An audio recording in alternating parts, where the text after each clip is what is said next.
Yes ma'am.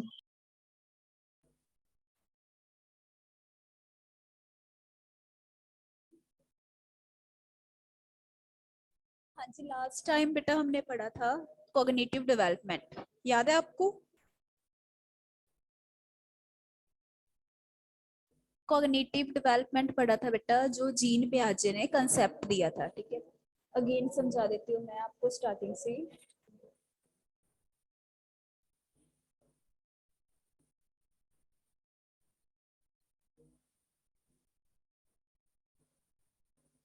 Firstly बेटा development क्या होती है पता है आपको?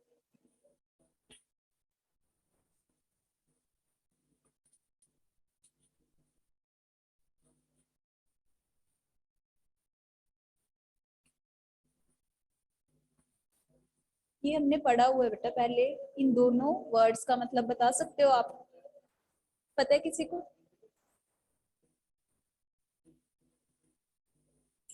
ग्रोथ मैम वादा, डेवलपमेंट विकास होगा। ये क्या चेंज है बेटा? कौन सा कॉन्टिन्यूस होता है, कौन सा डिसकॉन्टिन्यूस होता है? बोलो।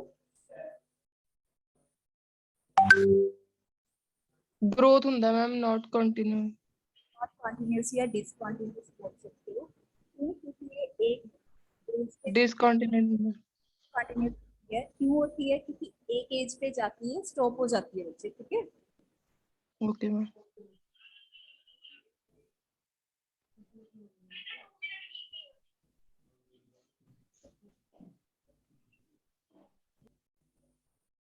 ये कॉन्टिन्यूस होती है डेवलपमेंट। डेवलपमेंट कभी भी बेटा स्टॉप नहीं होती, चाहे कोई भी एज हो। ठीक है, डेवलपमेंट आपके साथ साथ चलती जाती है। एट द एंड, जब तक किसी इंसान की डेथ नहीं होती तब तक उसकी डेवलपमेंट होती है। ठीक है, आगे हमने पढ़ी थी बेटा stages of development and domains of development. Stages of development में क्या पढ़ा था हमने? स्टेजेस ऑफ डेवलपमेंट में बेटा हमने पढ़ा था एज वाइज डेवलपमेंट कैसे होती है, कौन कौन सी एजेस होती है डेवलपमेंट की। फर्स्ट कौन सी स्टेज थी? Infancy ma'am. यस, फैंसी में क्या मतलब कौन से बच्चे आते हैं फैंसी में? 0 to 2 years। Yes, first stage है बेटा इन्फेंसी।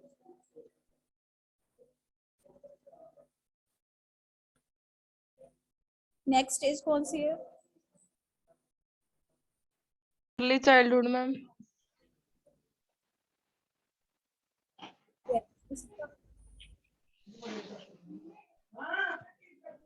नेक्स्ट स्टेज कौन सी है बेटा?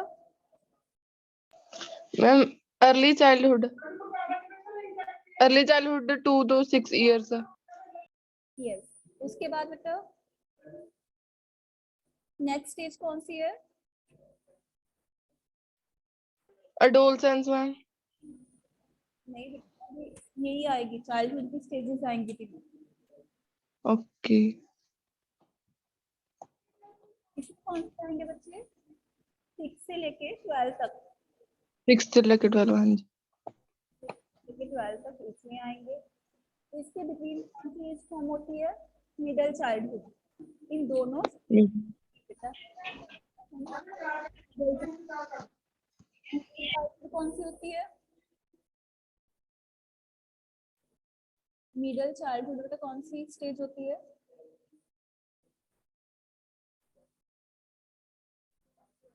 5 to 8 years मैम। ठीक है, 5 to 8 लिख सकते हो। ठीक है, कोई भी अब इसका बेटा एग्जैक्ट आइडिया नहीं है, बट हम एक सिंपल सा आइडिया लगा सकते हैं। क्या लिख सकते हैं? दोनों के बिटवीन कोई भी एज लिख सकते हो आप। 5 to 8 लिख सकते हो, 5 to 9, कुछ भी लिख सकते हो। ओके,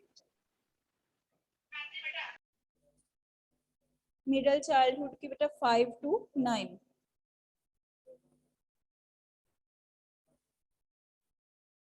5 to 9 या 5 to 8 लिख सकते हो बेटा, आपकी विश है। ठीक है, कुछ भी लिख दो यहाँ। उसके बाद कौन सी थी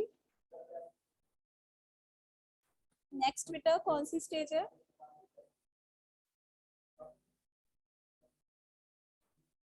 इसके बाद कौन सी स्टेज आएगी बच्चे? अडोलसेंस। 12 के बाद हाँ कौन? जी, एडोलसेंस। एडोलसेंस है ये। कहाँ से लेकर है? 12 से लेकर 12 to 18। 18 तक। नेक्स्ट, एडोलसेंस के बाद क्या आती है? अडल्टहुड में कितनी होती है? 18 above ईयर में, 18 above एज। 18 अप।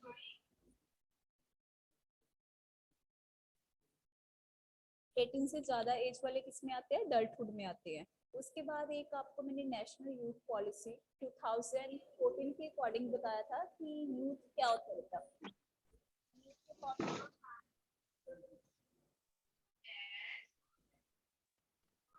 यूथ का मतलब क्या होता है बेटा?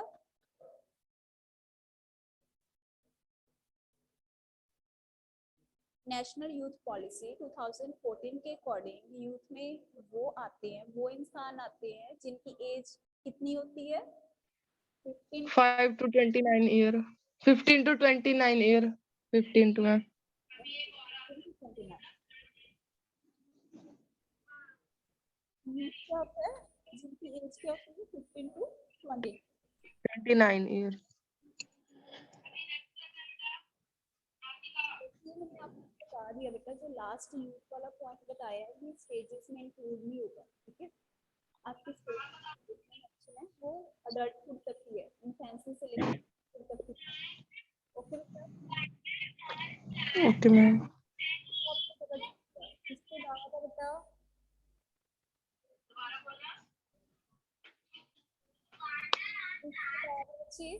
Domains of development. डोमेन्स कौन सी पढ़ी थी हमने? Domains of development. कौन सी डोमेन्स होती है बेटा? ਇਹਦੇ ਵਿੱਚ ਮੈਮ ਫਿਜ਼ੀਕਲ ਡਿਵੈਲਪਮੈਂਟ ਆ ਜਾਂਦੀ ਹੈ, ਸੋਸ਼ਲ ਤੇ ਇਮੋਸ਼ਨਲ ਆ ਜਾਂਦੇ ਨੇ। फिजिकल, PCSE से आपने याद किया था, ठीक है। फिजिकल, ਕੋਗਨੀਟਿਵ, कॉग्निटिव के बाद ਸੋਸ਼ਲ ਤੇ emotional development ma'am. Social and emotional development. Emotional development, ठीक है। ये होती है बेटा डेवलपमेंट की स्टेजेस। अब फिजिकल तो हमें पता है, फिजिकल आप देखते हो ना, हाइट हाइट बढ़ती जाती है, ठीक है। साइज आपका बढ़ता जाता है ना एज के साथ साथ, ठीक है। पता ना आपको बेटा, हाइट बढ़ती है एज के साथ साथ, ठीक है। Yes ma'am. आपकी साथ साथ कॉग्निटिव होता है जो थिंकिंग के बेस्ड होता है बेटा। कॉग्निटिव का मतलब क्या होता है? थिंकिंग। थिंकिंग भी आपकी वाइड होती जाती है, ज्यादा होती जाती है एज के साथ साथ, ठीक है। पता ना आपको, कोई भी कंसेप्ट, कोई भी क्वेश्चंस आपके माइंड में आने स्टार्ट हो जाते हैं, कंसेप्ट बनने स्टार्ट हो जाते हैं, ठीक है। तो दैट मीन्स आपकी जो कॉग्निटिव डेवलपमेंट है वो भी एज के साथ साथ बढ़ती है, ठीक है। समझ आया बेटा? ये हो गया, यस मैम। दो पॉइंट्स हो गए। उसके बाद है सोशल। सोशल का मतलब क्या होता है? आपकी सोशल डेवलपमेंट कैसे होगी? समाज में आपकी एक आइडेंटिटी बनने लग जाती है बेटा, ठीक है। आप जैसे जैसे बड़े होते जाते हो एज के साथ, आपकी समाज में एक आइडेंटिटी, एक पहचान बनने लग जाती है। क्यों? क्योंकि इसका लिंक किसके साथ है? कॉग्निटिव एंड फिजिकल डेवलपमेंट में। हाइट बढ़ेगी, साइज बढ़ेगा, कॉग्निटिव डेवलपमेंट मतलब थिंकिंग भी आपकी वाइड होगी, ठीक है। जिसका इफेक्ट किस पे पड़ेगा? जो आपके आसपास जो सोसाइटी है, सोसाइटी पे इफेक्ट पड़ेगा। तो दैट मीन्स ये क्या हुई? Social development. समझ आया बेटा? सोशल डेवलपमेंट का मतलब पता चल गया बच्चे? Yes ma'am.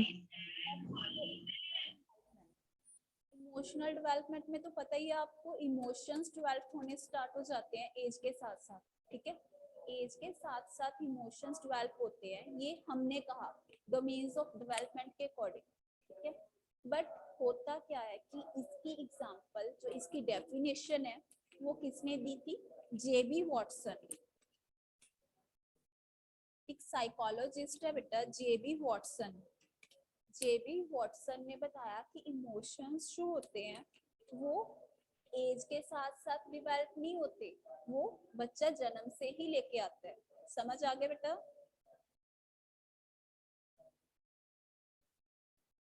Physical, cognitive, social, emotional development. समझ आया आपको? Yes ma'am. इमोशनल डेवलपमेंट में मैंने क्या बताया बच्चे? की मैम? इमोशनल डेवलपमेंट का क्या बताया अभी? ਮੈਮ ਜਿਹੜੇ ਆਪਾਂ ਇਮੋਸ਼ਨਲਸ ਆਪਾਂ ਜਦੋਂ ਆਪਾਂ ਮਤਲਬ ਕਿ ਸ਼ੁਰੂ ਤੋਂ ਹੀ ਲੈ ਕੇ ਆਉਣੇ ਹੁੰਦੇ ਜਦੋਂ ਮਤਲਬ ਕਿ ਆਪਾਂ ਪੈਦਾ ਹੁੰਨੇ ਆਗੇ यस, ਉਦੋਂ ਹੀ ਆਪਣੇ ਵਿੱਚ ਇਮੋਸ਼ਨਲਸ ਡਿਵੈਲਪਮੈਂਟ ਹੁੰਦੀ ਹੋਈ ਆ। आपका बच्चा इमोशन, ठीक है। ये डेफिनेशन किसने दी है? जेबी वॉटसन। जेबी वाटसन ने मैम। डोमेन तो कंप्लीट हो गई। एक इसकी मैम थोड़ी आवाज नहीं आ रही मैनू। अब आती है, अब देखो।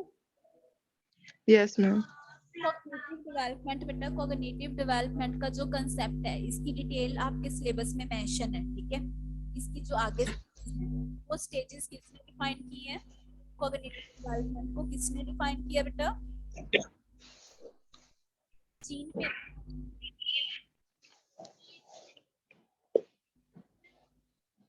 सुना ये नहीं आपने?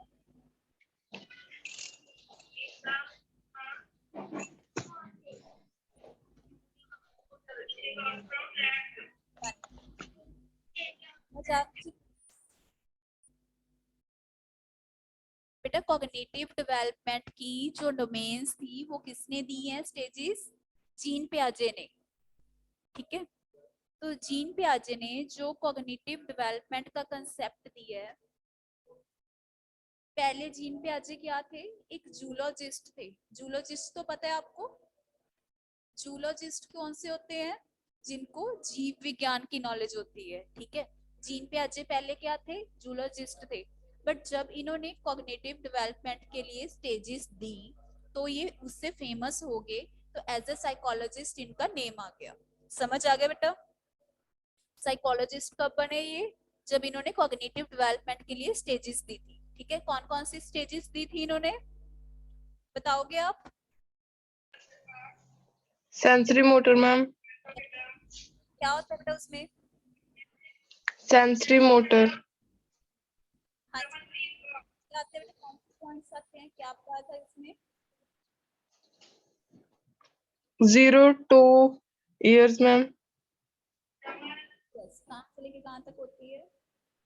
0 to 2 years। यस बेटा, इसके बाद प्री ऑपरेशनल। फर्स्ट स्टेज की। इसमें कौन कौन से पॉइंट बताए उन्होंने? क्या क्या आएगा? मैम बच्चा कैसे सीखता है, इसमें क्या बताया? से लेके 2 साल ऑपरेशनल ਦੇ ਵਿੱਚ जो जन्म से 2 साल तक का बच्चा है वो कैसे सीखता है? By sense organ. वो मीडियम होता है बेटा। मेथड कौन सा है? बाय सेंसेस सीखता है। बट मेथड कौन सा होता है? होता है बेटा इमिटेशन। ओके। का मतलब है कि अपने बड़ों से देख देख के सीखता है, ठीक है। इमिटेशन क्या होता है? टू फॉलो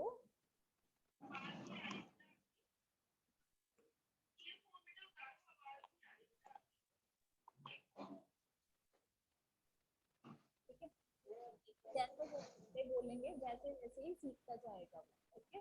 तो उसके बाद अभी तो मेथड तो हो गया। मेथड के बाद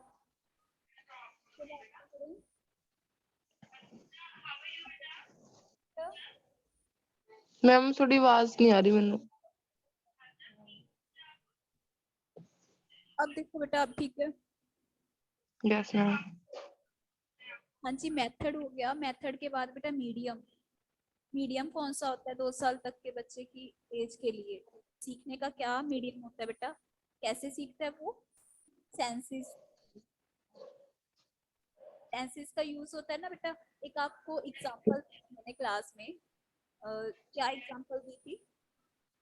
जब वो बाय सेंस। डिस्ट्रिक्ट बेटा, छोटे बच्चे होते हैं जो, उनको कैसे आइडेंटिटी की पहचान दिलाई जाती है? उसके चिप पे मार्क लगाया जाता है डिस्ट्रिक्ट का। उसके बाद देखा जाता है कि वो जो बच्चे वो अपनी चिक्स को छूते हैं या सामने वाली जिसमें वो पिक देखता है उसको छूता है, ठीक है, अपनी इमेज को नहीं छूता।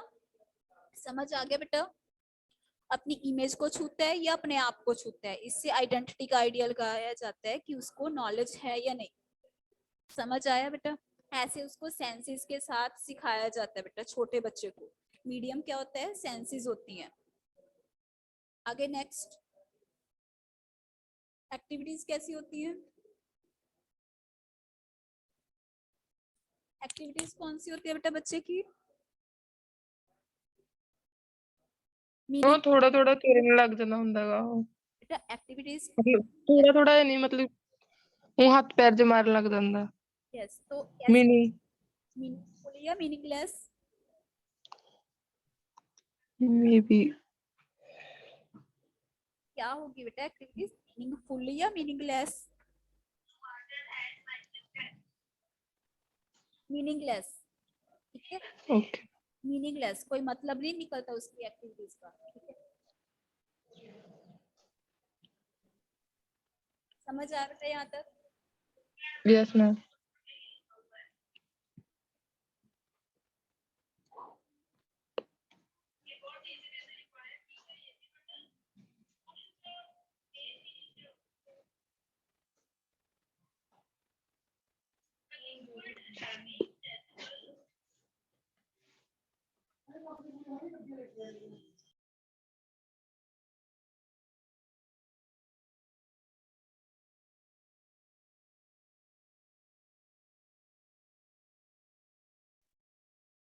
क्या नेम है बेटा आपका जिसपे आईफोन लिखा हुआ है?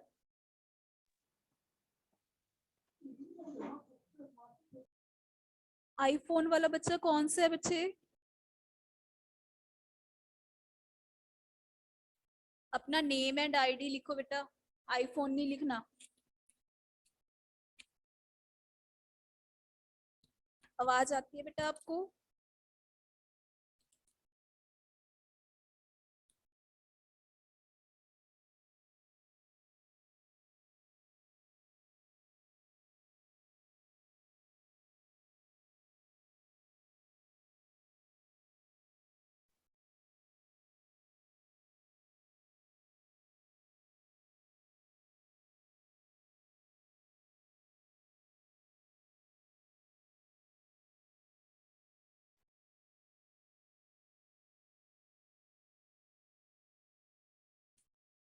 हाँ जी, अब बताओ बेटा, आवाज आती है आपको? पढ़े आगे। यस मैम आवाज आ रही थोड़ी बेटा मीनिंगलेस। उसके बाद जो फर्स्ट स्टेज है उसमें एक वर्ड इंपॉर्टेंट है बेटा, ऑब्जेक्ट परमानेंट। क्या पाया जाता है फर्स्ट स्टेज में?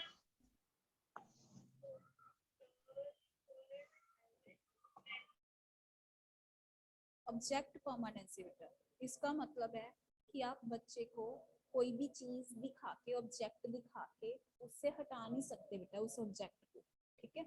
ऐसा नहीं बोल सकते उसे कि यहाँ पे कुछ था ही नहीं, ठीक है। समझ आ गया बेटा? चीजों के, जो इस एज का बच्चा होता है वो चीजों के पीछे भागता है, ठीक है।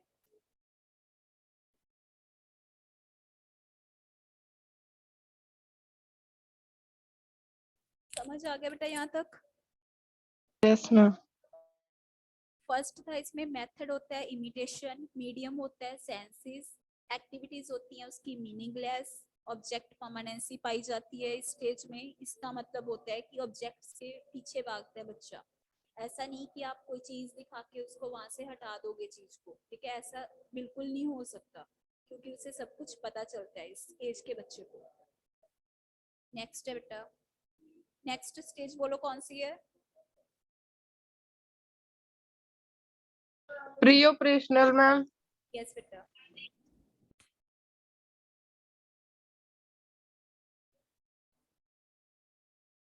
इसमें कितनी एज के बच्चे आते हैं? 2 to 7 ईयर मैम 7।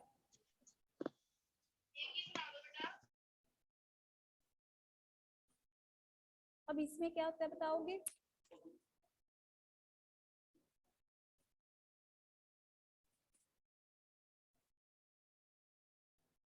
बोलो बच्चे। ਵਿੱਚ ਮੈਮ ਈਗੋ ਇਹਦੇ ਤੁਸੀਂ ਐਗਜ਼ਾਮਪਲ ਦਿੱਤੀ ਸੀ ਈਗੋ ਸੈਂਟਰ ਜਾਂ ਐਵੇਂ ਜਿਹਾ ਕੁਝ ਦੱਸਿਆ ਸੀਗਾ। Yes.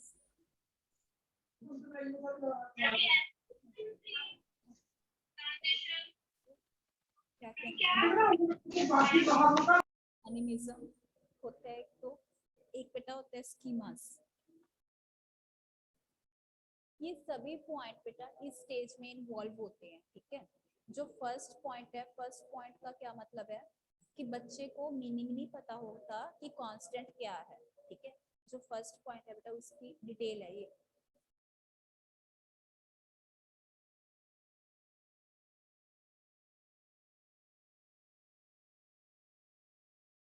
फर्स्ट पॉइंट है बेटा ये, ठीक है।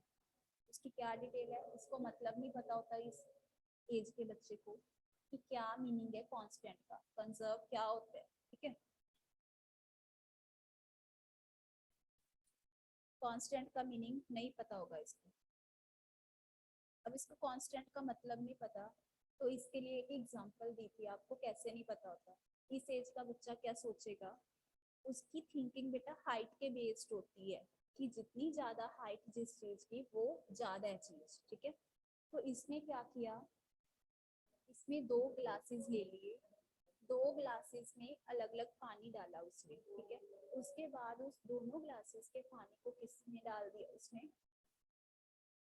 एक बड़े ग्लास में डाल दिया जो कम वाइड है बेटा, ठीक है, जिसकी चौड़ाई पहले वाले 2 ग्लासेस से कम है। तो लेवल अपने आप बेटा उसका अप चला गया। तो वो सोचेगा कि पहले वाले 2 ग्लासेस का पानी जो है वो जब उसमें डाला तो वो पानी ज्यादा है, ठीक है।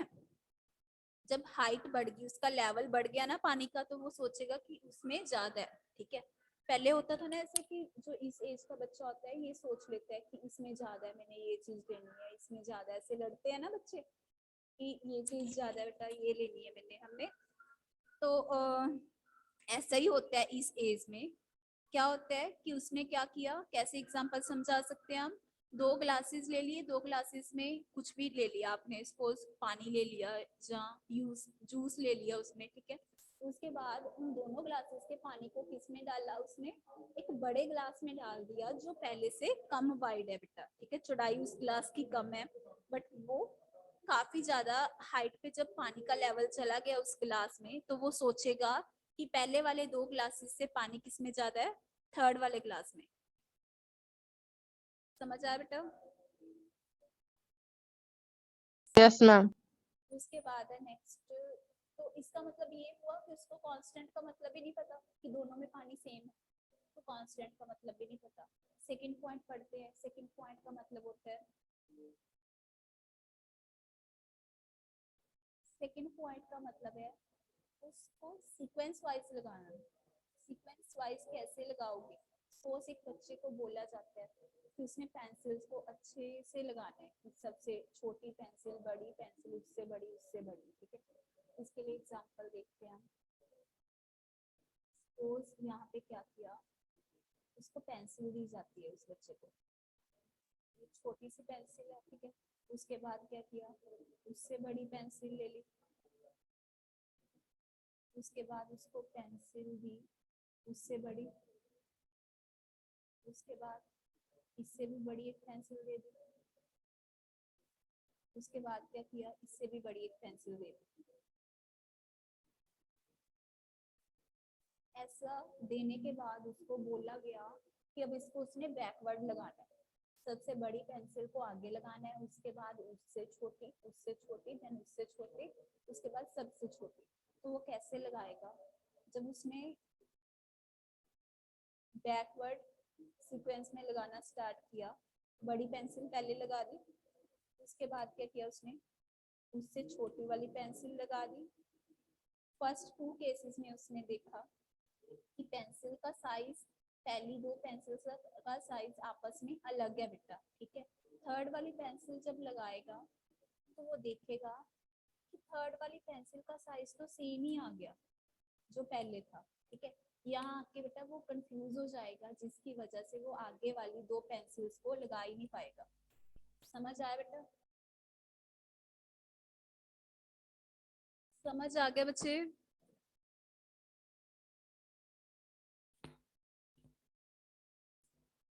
बेटा समझ आ गया ये पॉइंट?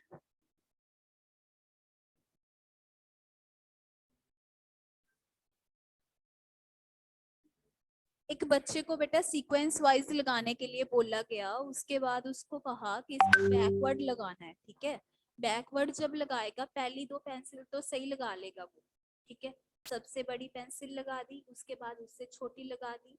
जब थर्ड वाली लगाएगा तो वो तो सेम ही साइज की होगी, मिडल पेंसिल है पहले जैसे से, ठीक है। तो पहले जैसे देखो साइज उसका सेम ही आ गया पहले वाले से, ठीक है। तो उसके बाद क्या हो गया, यहाँ आके वो कंफ्यूज हो जाएगा कि इसका साइज तो सेम ही है, तो आगे वाली पेंसिल को वो नहीं लगा पाएगा। समझ आया बेटा?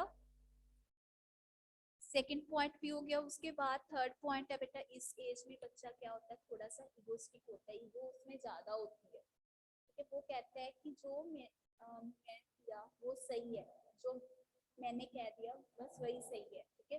बाकी उसको कोई सही नहीं लगता, ठीक है। समझ आ गया बेटा? उसके बाद है बेटा last second point, animism. Animism होता है बेटा कि जो आपको आसपास वाले जिस पे उसका ज्यादा विश्वास होगा, ठीक है, ज्यादा यकीन जिस इंसान पे होता है तो उसकी ही बात मानेगा वो, जो उसने कह दिया बस वही सच है। समझ आ गया बेटा? एनिमिज्म का मतलब yes. उसको सच लगने लग जाएंगे, ठीक है, जो वो कहेगा वही सच है, ठीक।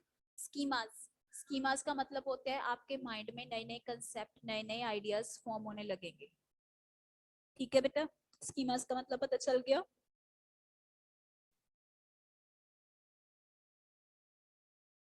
स्कीमास का मतलब पता चल गया बेटा? एनिमिज्म का मतलब पता चल गया?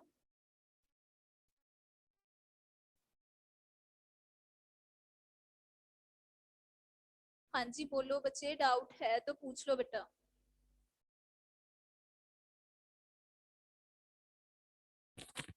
चलो नेक्स्ट स्टेज पे चले। नहीं डाउट तो आपको आगे देखो, थर्ड स्टेज कौन सी है, थर्ड स्टेज है इसकी। थर्ड स्टेज कौन सी है बेटा इसकी? Concert operation ma'am.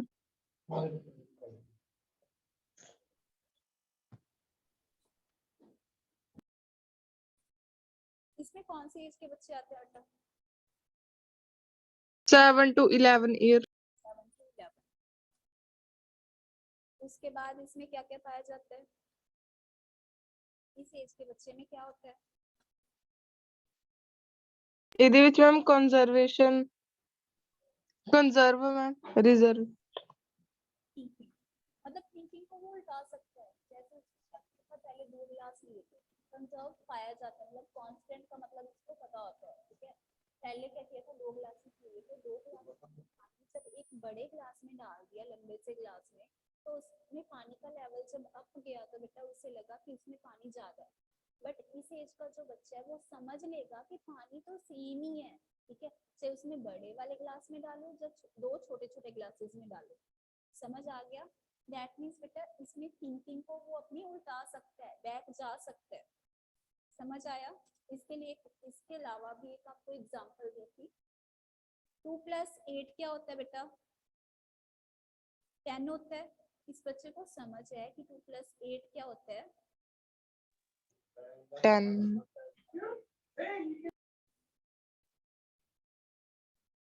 ये भी सोच सकता है बेटा इस एज का बच्चा कि 2+8 10 होता है, तो 10 में से 2 माइनस किए जाए तो इज इक्वल टू 8 मैम।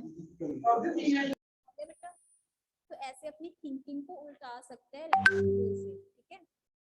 उसके बाद है नेक्स्ट सेकंड पॉइंट, इसमें क्या है, इस एज में बच्चे की ईगो कम हो जाती है पहले से, उसको समझ आ जाता है कि मैं कभी कभी गलत भी हो सकता हूँ। समझ आ गया बेटा?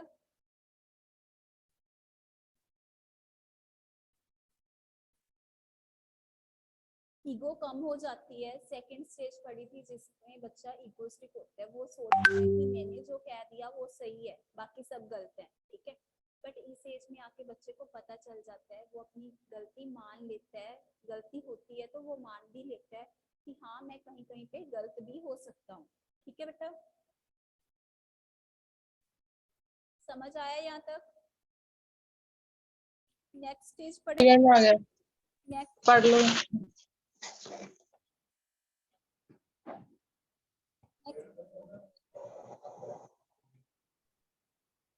Formula operation.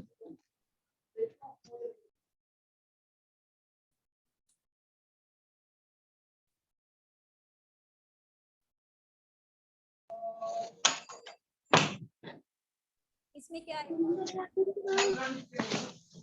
इसमें ਇਹਦੇ ਵਿੱਚ ਮੈਮ 11 ਬੇਸ ਹੁੰਦੀ ਆ। यस 11 ठीक है। इसके अलावा क्या था? ਹਾਈਪੋਥੈਟੀਕਲ ਡਿਵੈਲਪਮੈਂਟ ਹੁੰਦੇ ਆ ਇਹਦੇ ਵਿੱਚ। हाइपोथेटिको डिडक्टिव थिंकिंग। हाइपोथेटिको डिडक्टिव थिंकिंग का क्या मतलब है बच्चे? ਕਿਵੇਂ? हाइपोथेटिको डिडक्टिव थिंकिंग का क्या मीनिंग है?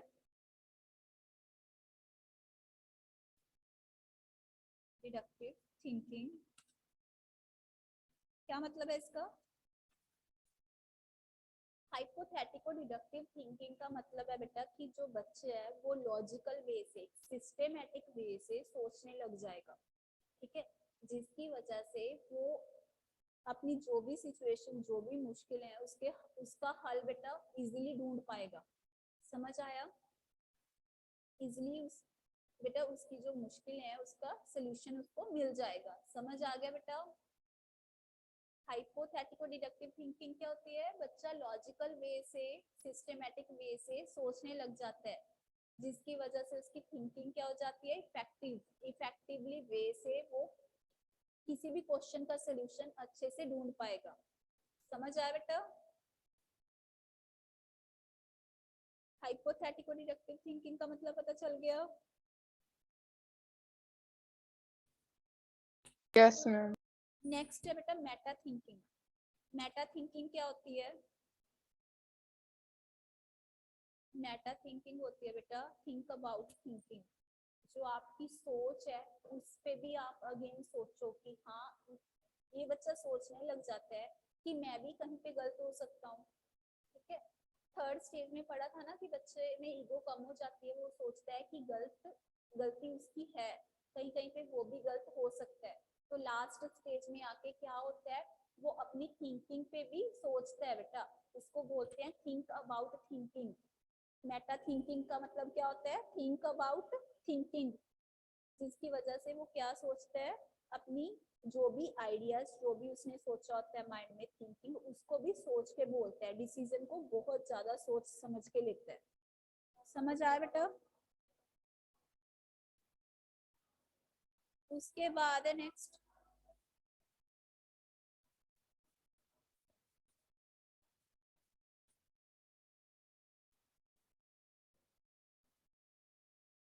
इमेजिन किया जाता है कि ऑडियंस है उसके आसपास। इसका मतलब है बेटा, इसका मतलब है कि क्या किया जाता है कि ऑडियंस है। ऑडियंस का मतलब क्या है कि आप चलते जाओ कहीं पे भी, ठीक है, तो वो सोचते हैं, इस एज में क्या होता है कि बच्चे ये सोचते हैं 12 to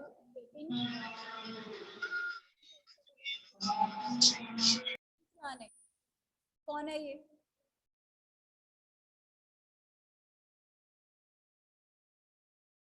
उसके बाद देखो नेक्स्ट 12 to 18 एज है, अडोलसेंस है। अडोलसेंस का मतलब इसी में क्या बताया गया है कि ये इस टाइप के जो बच्चे हैं ये सोचते हैं कि हमें ही सब देखते हैं, ठीक है।